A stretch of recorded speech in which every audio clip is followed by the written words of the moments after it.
The morning sun streamed through the large windows of Gate 27 at Atlanta International Airport. Flight 302 to Chicago was preparing to board, and passengers gathered around the gate with their carry-ons and travel pillows. James Wilson arrived at the gate with 15 minutes to spare.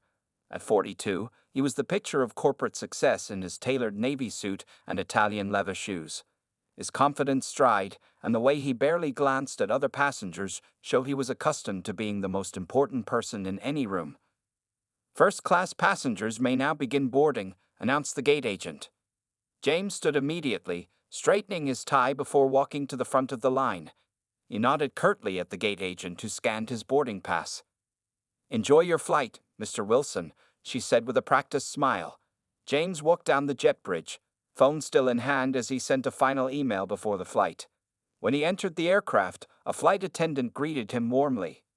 "Welcome aboard, sir. First class is to your right." The first-class cabin was nearly empty when James took his seat by the window.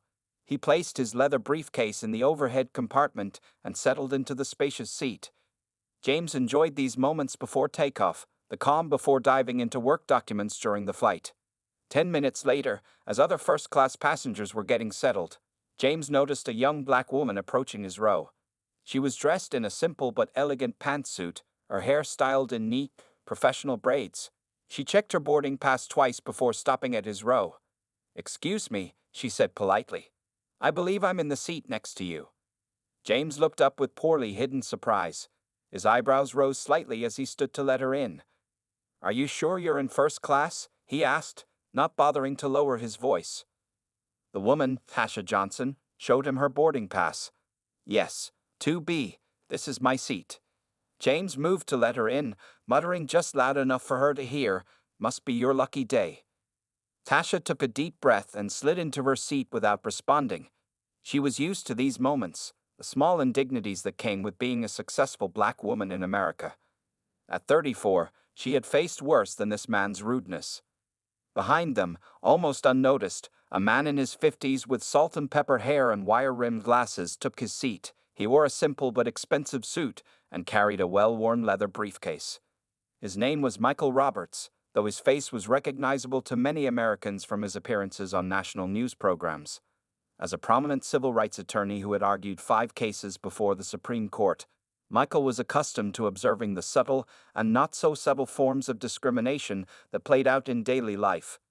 He noticed the interaction between James and Tasha, catching James's dismissive tone and Tasha's resigned expression. Michael opened his newspaper but kept one ear tuned to the conversation in the row ahead. "First time in first class?" James asked Tasha with a condescending smile. "No," Tasha replied simply, taking out her medical journal and opening it to where she had left off. "Business or pleasure?" James pressed, unwilling to drop the conversation.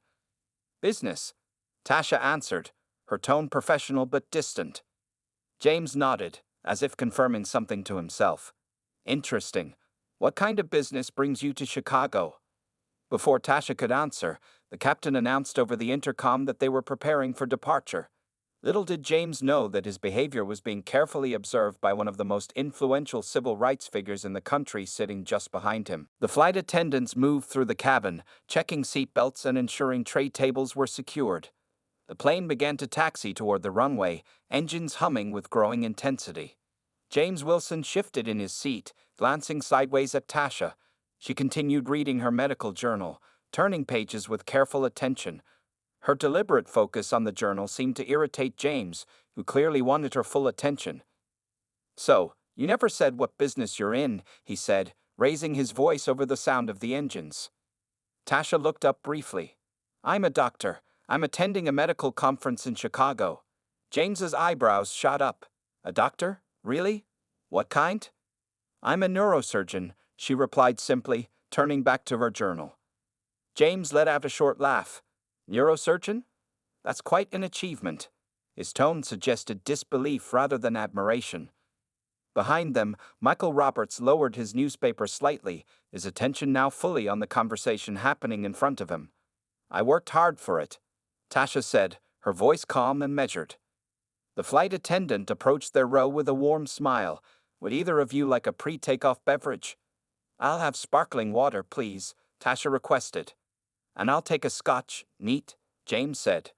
As the flight attendant moved away, James turned back to Tasha. You know, it must be nice having all those diversity programs helping you along the way. Tasha's hand froze mid-page turn. She slowly looked up from her journal, her face carefully composed. Excuse me. Oh, I just mean there are so many opportunities nowadays for people like you, James continued, oblivious to the offense in his words. Scholarships, special admissions, that sort of thing. Must make the path a bit easier. 2 rows back, a woman gasped quietly. The older businessman across the aisle looked uncomfortable, shifting his gaze out the window. Tasha closed her journal slowly. I graduated top of my class at Johns Hopkins. I completed my residency at Mayo Clinic, and I published 16 papers in leading medical journals. Her voice remained steady, but her eyes had hardened. Nothing about my path has been easy. James smiled thinly. Of course, I didn't mean to suggest. Yes, you did, Tasha interrupted, her patience wearing thin. You meant exactly what you said. The flight attendant returned with their drinks, noticing the tension. Everything okay here? Just fine, James said quickly, taking his scotch. When the flight attendant moved away, James leaned closer to Tasha. Look, no need to get defensive. I'm just saying what everyone thinks. These days, companies and schools are so desperate to look diverse that... Sir, came a deep voice from the seat behind. I suggest you reconsider your next words very carefully. James turned around, annoyed at the interruption. This is a private conversation. Michael Roberts lowered his newspaper completely now. A conversation loud enough for half the cabin to hear is hardly private. James narrowed his eyes. And who exactly are you to intervene? Someone who finds your comments both ignorant and offensive, Michael replied calmly. The lady has asked you to stop, and I suggest you respect that request. James's face flushed red. This is between me and her. Mind your own business, old man. Other passengers were now openly watching the exchange. The plane finished taxiing and began to accelerate down the runway. Tasha took a sip of her water, her hand slightly trembling despite her composed expression. She had encountered prejudice throughout her career, but rarely so blatant and persistent. As the plane lifted off the ground, James muttered under his breath, "Can't even have a simple conversation these days without someone crying discrimination." Michael's voice came again from behind, quiet but clear. When you're accustomed to privilege, equality feels like oppression, doesn't it, sir? James turned again, about to deliver a sharp retort, when his eyes suddenly widened in recognition as he finally looked closely at Michael's face. The plane climbed higher into the clouds, leaving James momentarily speechless as the realization of who was sitting behind him began to sink in. The plane reached cruising altitude, and the seatbelt sign dinged off. An uncomfortable silence hung over the first few rows of first class.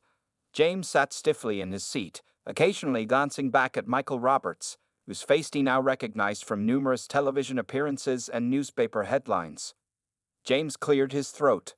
Listen, I think we got off on the wrong foot here. I didn't mean anything by my comments. Tasha didn't respond. She had reopened her medical journal but hadn't turned a page in several minutes. The flight attendant approached their row again. Dr. Johnson, she said with a smile of recognition, I thought it was you. My mother was your patient last year. Brain aneurysm surgery at Atlanta Memorial. You saved her life. Tasha's expression softened. Martha Jenkins. Of course I remember her. How is she doing? Wonderful. Back to gardening and spoiling her grandkids. The flight attendant beamed. She'll be thrilled when I tell her I saw you. James watched this exchange with growing irritation. When the flight attendant left, he couldn't contain himself any longer. So you're some kind of celebrity doctor now? He said with a sneer. Must be nice having people fawn all over you. Tasha turned to him, her patience finally reaching its limit. Why exactly do my achievements bother you so much, Mr. Wilson? They don't bother me, James replied too quickly. I just find it interesting how certain people get special treatment these days. Behind them, Michael Roberts quietly activated the voice recorder app on his phone and placed it in his shirt pocket. Special treatment? Tasha repeated, her voice rising slightly. Like having my credentials questioned by a stranger on a plane. Like being asked if I'm in the right seat in first class. That kind of special treatment. A few passengers were now openly watching the exchange. An older woman across the aisle shook her head in disapproval at James. "Don't twist my words," James said, lowering his voice. "I'm just saying that your background probably opened doors for you. That's just how the world works now." "My background." Tasha's voice was steady but intense. "You mean my race?" James shifted uncomfortably. "I'm just being realistic. Merit isn't the only factor anymore." Michael leaned forward. "Sir, would you mind explaining exactly what you mean by that statement?" James turned around, his face flushed. "Look, I don't need to explain myself to you or anyone else. This is America. I can share my opinions freely." "Indeed you can," Michael replied calmly. "And others are free to recognize those opinions for what they are." The flight attendant returned with the drink cart. "Is everything all right here?" she asked, sensing the tension. "Actually, no," James said abruptly. "I'd like to request a seat change." "I'm sorry, sir, but the flight is full today," the attendant replied. "There must be another seat in first class," James insisted. "I can't sit here for the next 2 hours with people attacking me for stating simple facts." Tasha took a deep breath.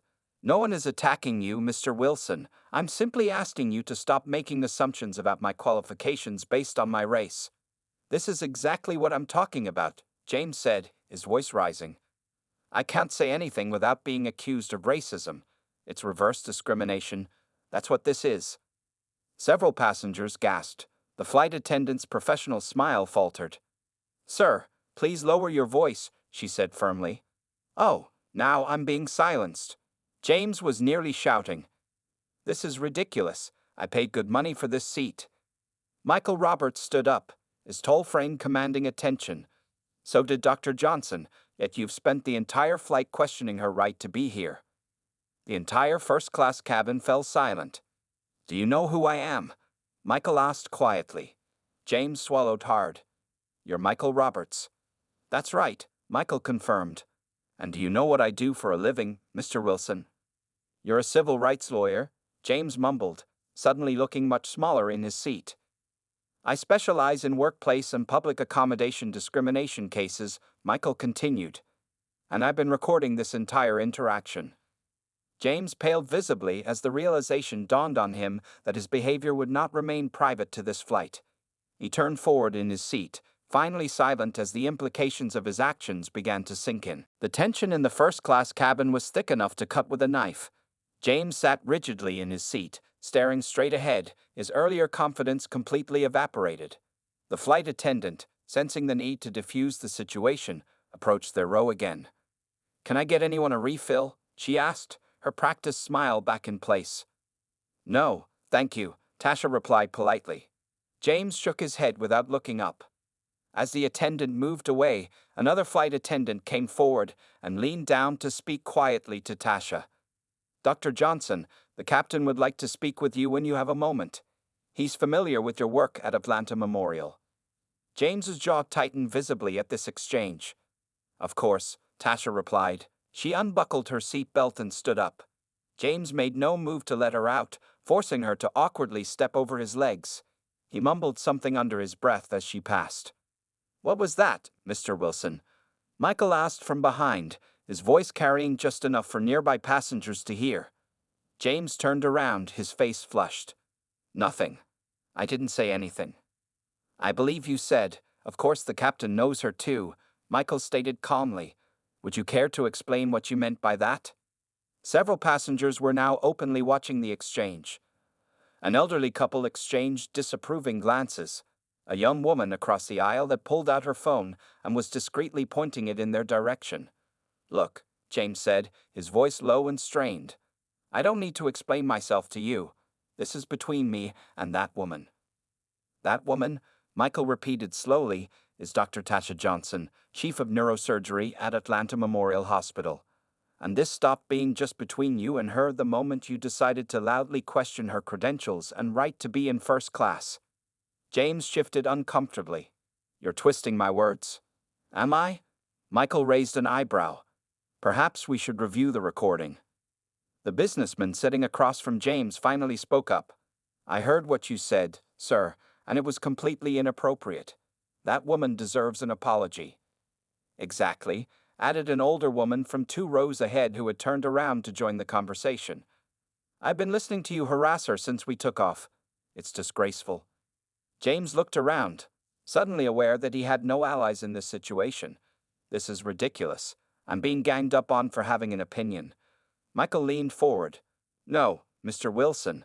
You're being held accountable for expressing prejudiced views and harassing a fellow passenger. There's a significant difference. Just then, Tasha returned from her conversation with the captain. James reluctantly stood to let her back into her seat. The captain asked me to give a talk at his daughter's career day. Tasha said to no one in particular as she sat down. She's interested in medicine. James stared out the window, clearly wishing to be anywhere else. Michael seized the moment. Mr. Wilson, I think now would be an appropriate time for you to apologize to Dr. Johnson. The entire cabin seemed to hold its breath. Even the flight attendants paused their service to watch. James turned slowly to face Tasha. I'm sorry if you found my comments offensive. That's not an apology, Michael interjected. That's shifting blame. James's face reddened further. Fine, I'm sorry for what I said. Tasha studied him for a moment. Thank you for apologizing, Mr. Wilson, but I don't think you understand why your words were harmful. Perhaps, Michael suggested, Mr. Wilson doesn't realize that Dr. Johnson is not only a renowned neurosurgeon, but also serves on the board of Chicago Memorial Hospital. James's head snapped up, his eyes widening in shock. Chicago Memorial? He repeated weakly. The same Chicago Memorial that my company is pitching $1 million marketing campaign to next week. Michael nodded slowly. The very same. James slumped in his seat as the full implications hit him. Chicago Memorial was his firm's biggest potential client this year. The campaign had been months in preparation, and he was leading the presentation team. I didn't know, James whispered, more to himself than anyone else. You weren't supposed to know, Tasha replied quietly. You were supposed to treat me with respect regardless of who I am. The cabin fell silent again as James faced the consequences of his actions, knowing this was only the beginning of his troubles. The plane hit a patch of turbulence, matching the churning feeling in James Wilson's stomach. He clasped his hands tightly in his lap, staring straight ahead as the reality of his situation sank in. The flight attendant announced they were halfway to Chicago, but for James, these had already been the longest 90 minutes of his life. Whispers traveled through the first-class cabin. Several passengers who had recognized Michael Roberts were now taking discreet photos. A businessman 3 rows back was typing furiously on his phone, occasionally glancing up at James with undisguised contempt. Mr. Wilson, Tasha finally broke the silence between them. I'm curious. What made you immediately assume I didn't belong in first class? James cleared his throat. I don't know. I guess I didn't think. That's precisely the problem, Michael interjected from behind. You didn't think. You saw Dr. Johnson's skin color and made immediate assumptions about her education, her success, and her right to occupy the space next to you. An older woman across the aisle nodded in agreement. I've been watching this whole thing. Young man, your behavior has been shameful. James loosened his tie, feeling sweat forming on his forehead. Look, I've apologized already. What more do you want from me? Understanding, Tasha said simply. I want you to understand why your words were harmful. The flight attendant returned with a fresh round of drinks, placing them carefully on their tray tables. Dr. Johnson, the captain wanted me to give you this, she said, handing Tasha a business card. His daughter would be thrilled if you could speak at her school. Thank you, Tasha replied with a warm smile. Please tell him I'd be honored. As the attendant moved away, a middle-aged man from the row ahead turned around. Excuse me, but are you Dr. Tasha Johnson from Atlanta Memorial, the one who pioneered that new technique for removing deep brain tumors? Tasha nodded modestly. Yes, that's me. My brother was your patient last year, the man continued, his voice filled with emotion. You saved his life. I can't thank you enough. James sank lower in his seat as several other passengers joined the conversation, each expressing admiration for Tasha's work. One woman mentioned an article she'd read about Tasha in a medical journal. Another revealed she was a medical student hoping to specialize in neurosurgery because of Tasha's groundbreaking research. Michael Roberts watched this unfold with quiet satisfaction. He leaned forward slightly. Mr. Wilson, are you beginning to understand now? Dr. Johnson isn't successful because of her race. She's successful despite the additional barriers her race has placed in her path. Barriers that include interactions like the one you initiated today. James nodded weakly. I see that now. A flight attendant approached Michael with a look of recognition. Mr. Roberts, I thought it was you. My father attended your lecture at Georgetown Law last month. He's a huge admirer of your work. Thank you, Michael replied graciously. Always nice to meet a supporter. James turned around fully now, facing Michael with growing horror. You're that Michael Roberts, the one who won the class action suit against National Insurance last year. The very same, Michael confirmed. My God, James whispered. My firm handled the PR damage control for National after they lost that case, and nearly bankrupted them. The color drained from James's face as he realized just how badly he had misjudged the situation. Not only had he insulted a board member of his company's most important potential client, but he had done so in front of one of the most powerful civil rights attorneys in the country, an attorney with a reputation for pursuing discrimination cases with relentless determination. Dr. Johnson, Michael said, loud enough for everyone nearby to hear, I believe the Chicago Medical Association is hosting a gala during the conference you're attending. As it happens, I'm giving the keynote address. Would you do me the honor of joining my table? I'd be delighted, Tasha replied, a small smile playing at her lips. James turned back to face forward, his career and reputation flashing before his eyes. The plane continued its journey to Chicago, carrying him toward consequences he was only beginning to comprehend. The plane began its descent into Chicago O'Hare International Airport. The captain's voice came over the intercom announcing their arrival was 20 minutes ahead of schedule. For James Wilson, however, the flight couldn't end soon enough. The remaining hour had passed in excruciating silence. James had pulled out his laptop, pretending to work, but he hadn't typed a single word. His mind raced with the potential consequences of his actions. The Chicago Memorial contract was worth millions to his firm, a contract he had personally spent 6 months securing. Now, with Dr. Tasha Johnson on the hospital's board, those months of work might disappear in an instant. Please ensure your seats are in the upright position and your tray tables are stowed, the flight attendant announced as they approached the runway. James closed his laptop and tucked it into his bag. He glanced at Tasha, who was calmly reading through her notes for the medical conference. Her composure only made him feel worse. Dr. Johnson, he said quietly, I want you to know that I truly am sorry. What I said was inexcusable. Tasha looked up from her papers. Thank you for saying that, Mr. Wilson. I appreciate your apology. Is this going to affect the Chicago Memorial contract? James asked, unable to hide the worry in his voice. That will depend on several factors, Tasha replied evenly. I don't make decisions based on personal interactions, but I do consider character when evaluating partnerships. The plane touched down with a gentle bump, and passengers began collecting their belongings. As they taxied toward the gate, Michael Roberts leaned forward again. Mr. Wilson, may I offer some advice? James nodded stiffly. People reveal their true character not in moments of comfort, but in moments of stress and challenge, Michael said. Today, you showed several dozen people, including Dr. Johnson and myself, a troubling aspect of yours. What you do next will determine whether this was a moment of growth or simply an embarrassment you tried to escape. The seatbelt sign turned off with a ding, and passengers began standing up to retrieve their belongings. James remained seated, Michael's words weighing heavily on him. When they finally deplaned, James was surprised to see several reporters waiting in the terminal. Michael Roberts was apparently expected. He was scheduled to speak at a legal conference the following day. Camera flashes went off as Michael emerged from the jetway. One of the reporters spotted Tasha and called out, Dr. Johnson, what brings you to Chicago? Before she could answer, another reporter noticed Michael and Tasha walking together. Dr. Johnson, Mr. Roberts, are you two collaborating on something? Michael smiled diplomatically. Dr. Johnson and I just happened to be on the same flight. We had a very educational journey together.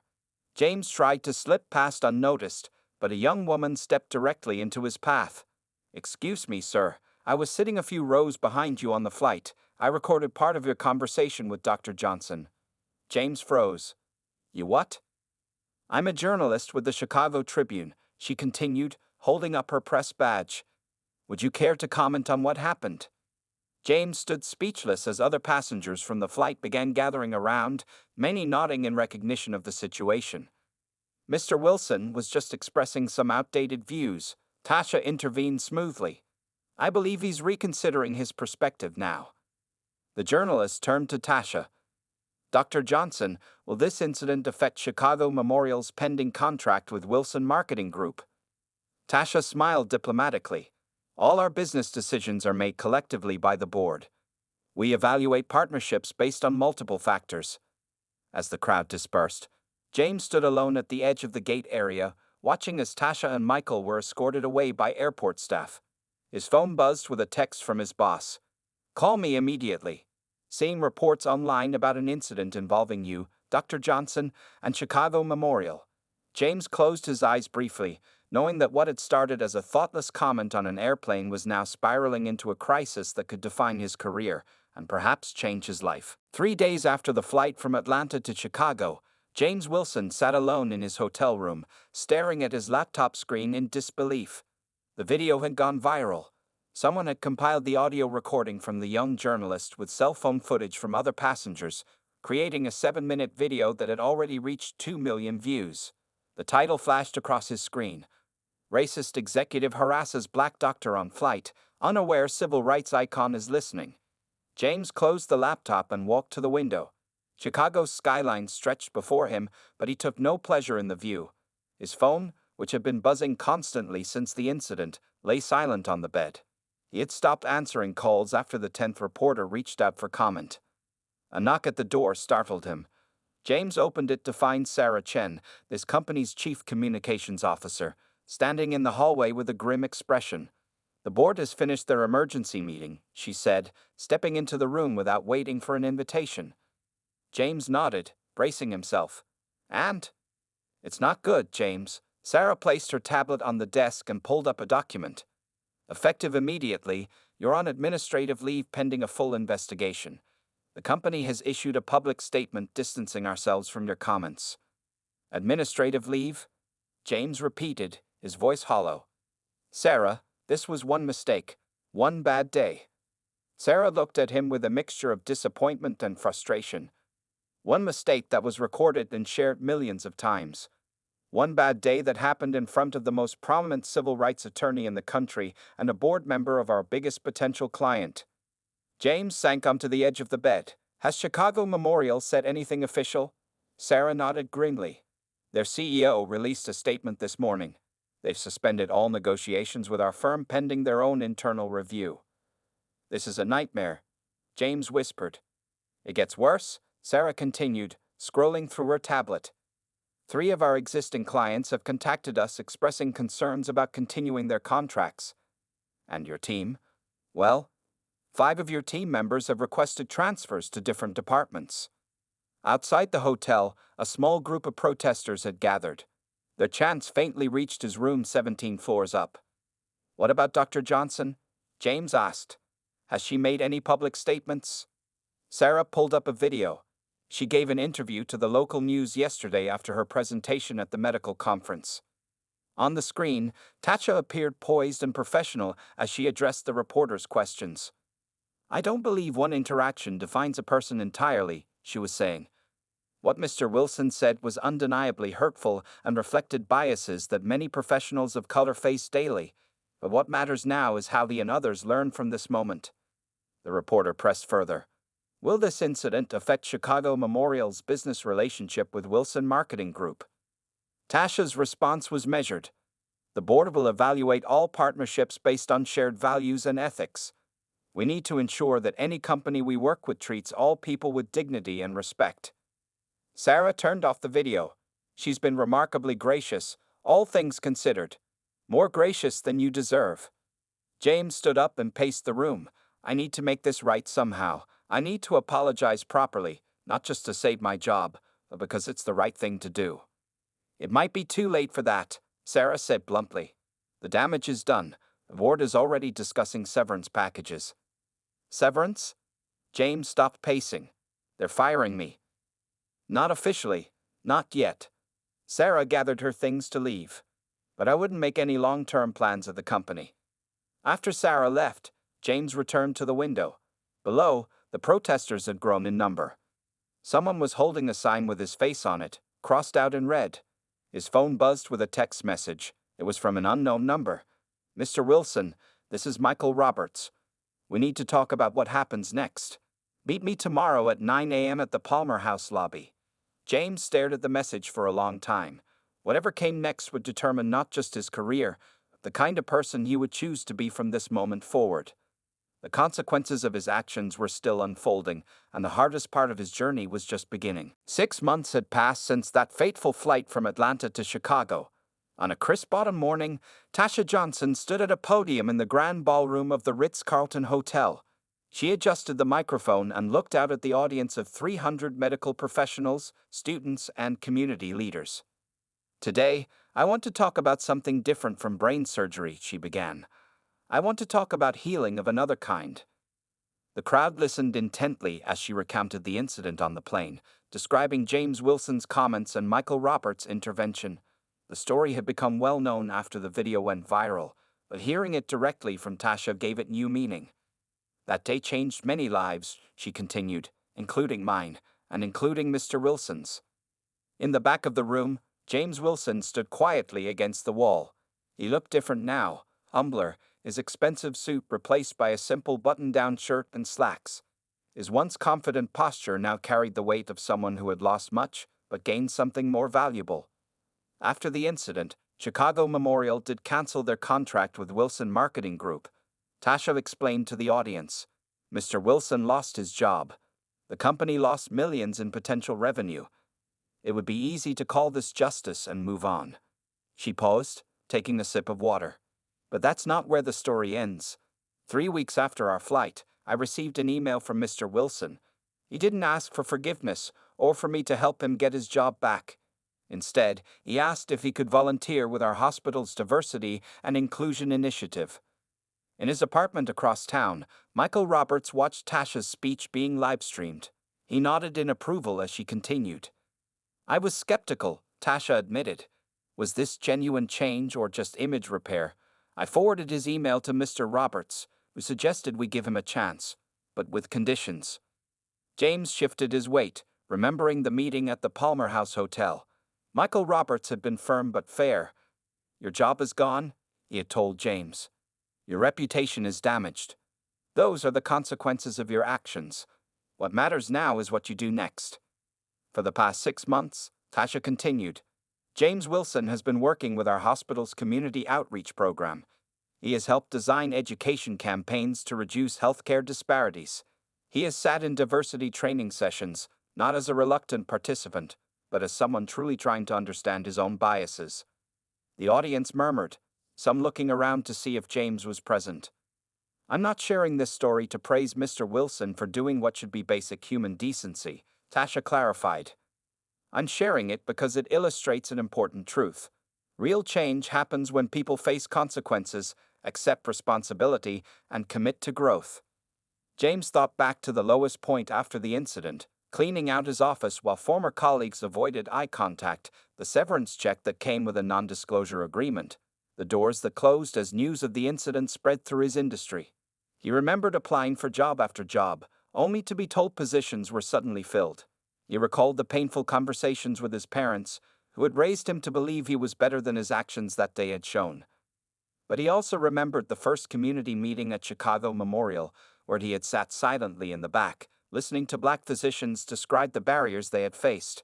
He remembered the gradual shift in his understanding, not an overnight transformation, but a slow, sometimes painful awakening. "Today, I'm announcing the launch of the Chicago Memorial Equity in Healthcare Initiative," Tasha concluded. "And yes, James Wilson will be part of our advisory board, not because we've forgotten what happened, but because we believe in the power of accountability followed by action." As the audience applauded, James remained at the back of the room. He didn't seek recognition or praise. The journey from that first-class seat to this moment had been the most difficult and important of his life. He had lost a career but found something he never knew he needed: the opportunity to see beyond his privilege and truly understand the impact of his words and actions. The applause continued as Tasha stepped away from the podium. Their eyes met briefly across the room, not as adversaries, but as two people connected by a moment that had changed them both forever.